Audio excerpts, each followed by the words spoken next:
One alarm. 4 minutes. One man sitting in a bunker beneath Moscow, and the system was certain the world was ending. The protocol said, report it. The machines said launch detected. The man said no. You are alive because of that, no. And most people have never heard his name. Welcome to History AI. We don't talk about history, we decode it. Think about the last time a system told you something with absolute certainty. A number, a diagnosis, a warning, a prediction, and something inside you, quietly, irrationally, resisted it. Not because you had evidence, because something felt wrong. Now imagine the system is telling you nuclear war has started, and you have 4 minutes to decide if the machine is lying. That is not a thought experiment. That happened.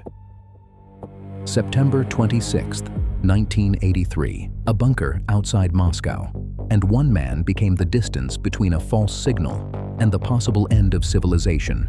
0:15 Moscow time. Serpukhov 15, a Soviet nuclear early warning bunker 40 kilometers south of Moscow. Underground, sealed, windowless. The air smells like warm electronics and cigarette smoke. Fluorescent lights hum overhead. Ventilation systems drone constantly beneath the silence. Nearly 200 people work here. Most of them are staring at screens. All of them are waiting for something they hope never comes. Lieutenant Colonel Stanislav Petrov is the duty officer tonight. 44 years old, engineer by training, quiet, methodical. He was not even supposed to be here. A colleague called in sick. Petrov took the shift. At 0:15, the bunker explodes with sound. Not metaphorically, literally. An alarm designed to override panic by becoming panic itself. Every head turns toward the central screen. Launch detected. Origin, United States. One missile. Nobody speaks. Petrov stares at the screen. The system is called OKO. The Eye. The most advanced Soviet satellite warning system ever built. Brand new. Operational for only a few weeks. Trusted completely. And it is telling him that an American nuclear missile is already in the air. Protocol is simple. Report the launch immediately. Move the warning up the chain. To command. To leadership. To the people responsible for the other missiles. Petrov reaches for the phone and stops. Something feels wrong. Not emotionally wrong. Structurally wrong. One missile makes no sense. If the United States launches a nuclear first strike, they do not send one missile. They send everything. Petrov looks toward the backup radar system. Nothing. No confirmation. The satellite sees a launch. The radar sees silence. 2 systems. 2 realities. No time. Then the screen changes. Second missile detected. Then a third. Then a fourth. Then a fifth. Nobody in the room is breathing normally anymore. One officer is staring at the clock instead of the screen. Another has stopped writing completely. The bunker feels smaller now. 5 missiles. 5 confirmations. 5 warnings from a system specifically designed to never miss this moment. Petrov has 4 minutes. 4 minutes before those missiles, if they are real, reach their first targets.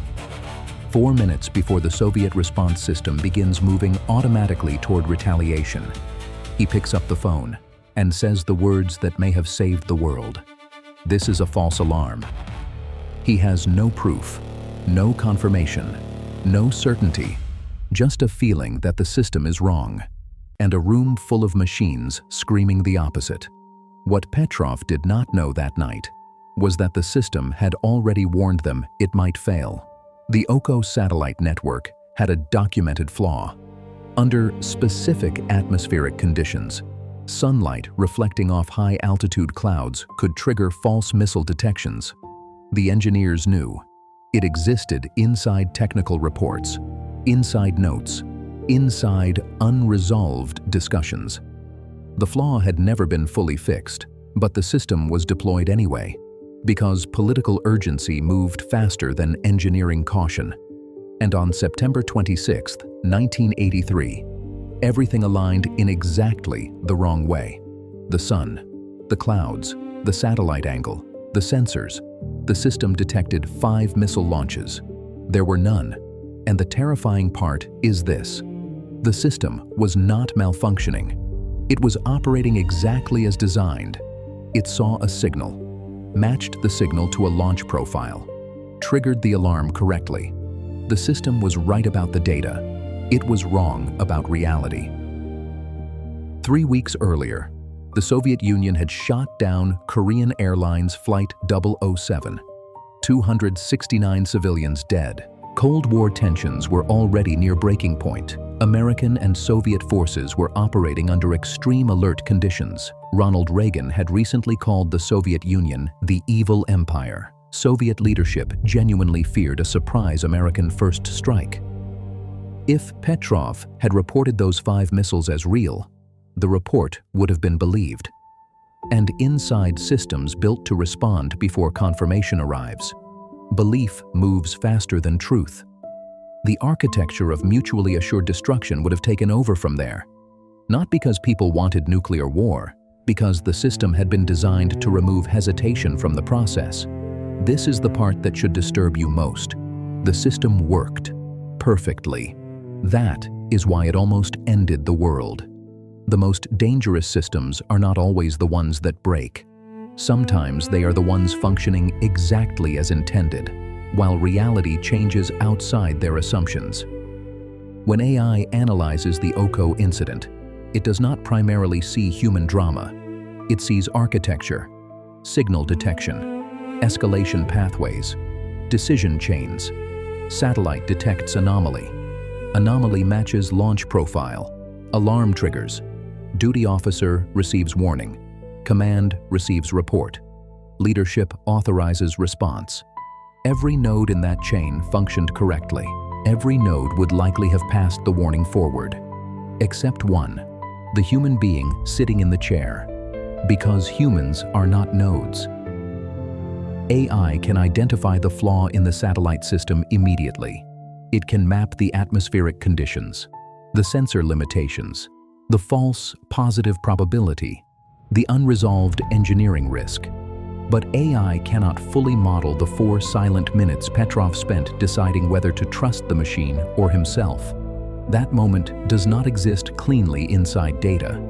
It is instinct, judgment, pattern recognition mixed with doubt, the unquantifiable feeling that something about the system does not match reality. AI cannot feel that. And on September 26, 1983, that feeling mattered more than every machine in the bunker combined. Petrov filed his report. False alarm, system error. He expected recognition. Instead, he triggered discomfort because he had violated protocol. He had inserted human judgment into a system specifically designed to minimize it. And he had been right, which made the situation worse. He was quietly reprimanded for procedural mistakes that night, never properly rewarded, never promoted significantly. He went home. His wife asked how the shift had gone. Petrov answered, "Fine." That was it. For years, she did not know what happened in that bunker. The story remained classified until after the Soviet Union collapsed.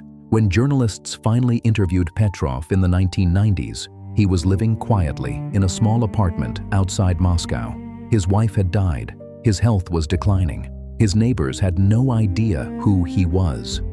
The man who may have prevented nuclear war had disappeared almost completely from history. And maybe that is the final hidden truth inside this story. Civilization often survives because of people whose names it never remembers. Right now, systems are making decisions faster than human beings can fully verify them. Financial markets, infrastructure systems, threat detection systems, medical diagnostics, automated intelligence analysis. The speed has changed, the logic has not. Every one of these systems operates within design parameters. Every one of them can be correct about signals and catastrophically wrong about reality. And the frightening question is no longer whether another Oko moment will happen. It will.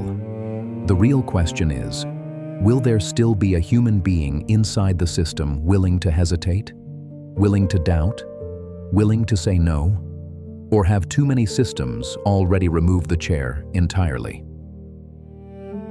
Stanislav Petrov went home that night, went to sleep, said almost nothing, and billions of people alive today woke up the next morning, without knowing they almost didn't.